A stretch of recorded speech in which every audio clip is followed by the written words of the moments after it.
Welcome to The Explainer. Today we're unpacking a truly fascinating psychiatric revelation. You know, if you've ever felt completely confused by the massive alphabet soup of diagnoses out there, things like panic disorder, social anxiety, generalized anxiety, well, what if I told you they're all actually rooted in the exact same thing? It's true. We're going to pull back the curtain on the underlying mechanics of the anxious mind and look at exactly how to build a solid, step-by-step pathway right out of it. Okay, let's dive into this. Today, we'll be covering the root of anxiety, the fear of the unpredictable, step-by-step trust building, breaking the anxiety loop, and finally, healing the nervous system. Section 1, the root of anxiety. So it turns out that despite having all these different labels like panic disorder or social anxiety, psychiatric analysis reveals a profound shared pathology. It's called anxiety neurosis. And the core of this, which is absolutely fascinating to me, is almost always rooted in interpersonal fear. That's right, the true foundation of these conditions is actually the fear of other people, literally. Even if someone experiences a panic attack when they're completely alone, the underlying trigger almost always ties back to the pressure, the judgment, or just the sheer presence of other human beings in the broader context of their lives. Section 2, fear of the unpredictable. Now, you might be wondering, if the root cause is a fear of other people, why? What is it about situations involving people that causes such an intense, paralyzing fear?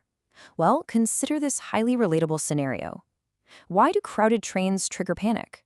I mean, aside from the fact that literally no one actually likes being packed into a metal tube with a bunch of strangers, medically speaking, it's all about the unpredictable. You see, agoraphobia is often described as a fear of open spaces, but actually, it's the fear of being trapped in unpredictable situations where escape is impossible if things get tough. When you're packed into a train car, it's not the metal box you're afraid of. It's the fact that you're surrounded by people, the doors are locked, and if you have a panic attack, you have absolutely nowhere to run and hide from their gaze. Psychiatrist Dr. Takahiro Haga put it perfectly. He said, "The unpredictable situation is scary. The uncertain element is scary." This is such a light bulb moment. The ultimate terror isn't just the physical presence of other people.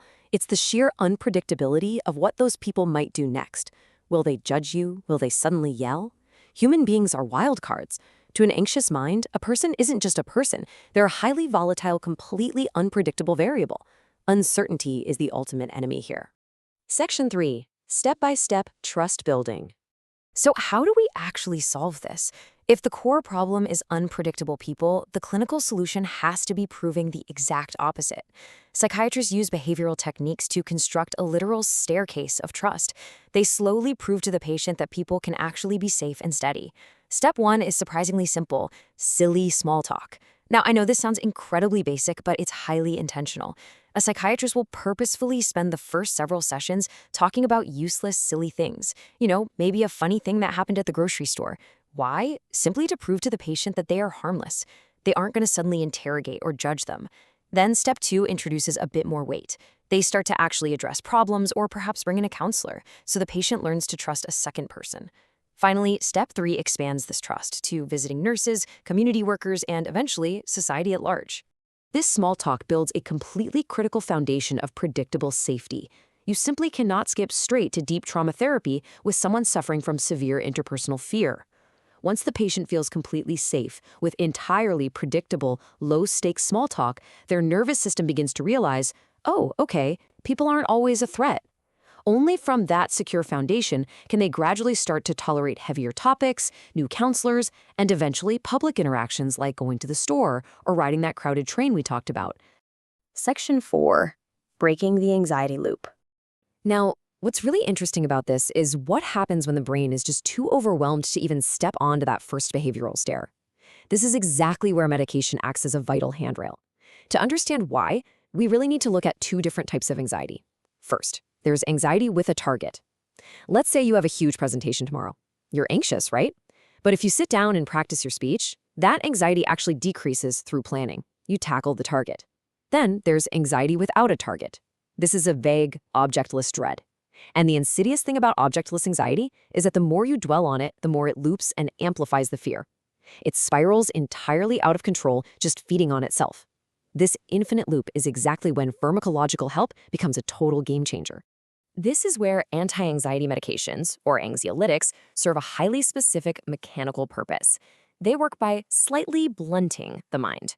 Now, I know blunting kind of sounds like a negative word, but in this context, it is an absolute lifesaver.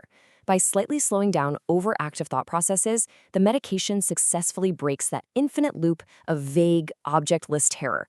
It completely stops the fear from amplifying.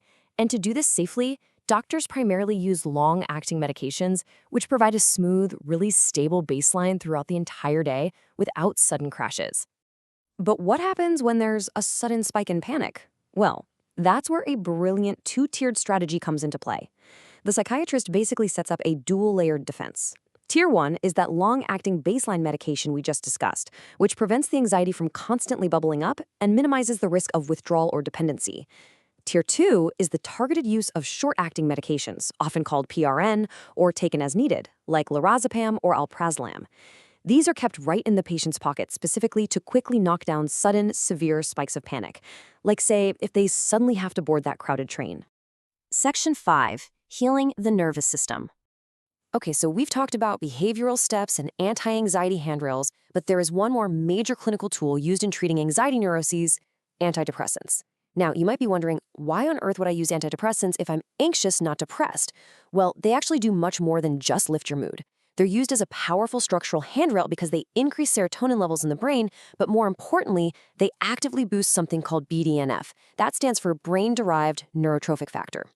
Think of it as miracle grow for your brain. It actually promotes the physical growth and healing of nerve cells. So despite some initial temporary side effects you might experience when you first take them, like a bit of nausea or irritability, they are working hard in the background to physically repair and strengthen your nervous system so it can handle stress way better in the future. And this brilliantly illustrates how we bring it all together into a complete pharmacological toolkit.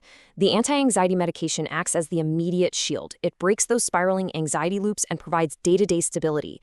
And right alongside it, the antidepressant acts as the long-term architect, literally growing and healing nerve cells.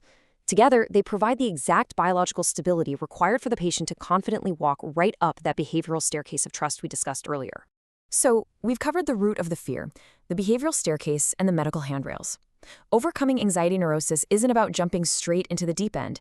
It's about gradually, safely expanding your circle of predictability. I want to leave you with this final provocative thought to take with you today. What small, predictable step can you take today to build trust? Maybe it's just making silly small talk with a barista, or simply walking to the end of your driveway. Whatever it is, recognize it as the first step on your staircase. Thank you so much for joining me on this explainer today. Keep exploring, keep learning, and keep taking those small steps forward. I'll see you next time.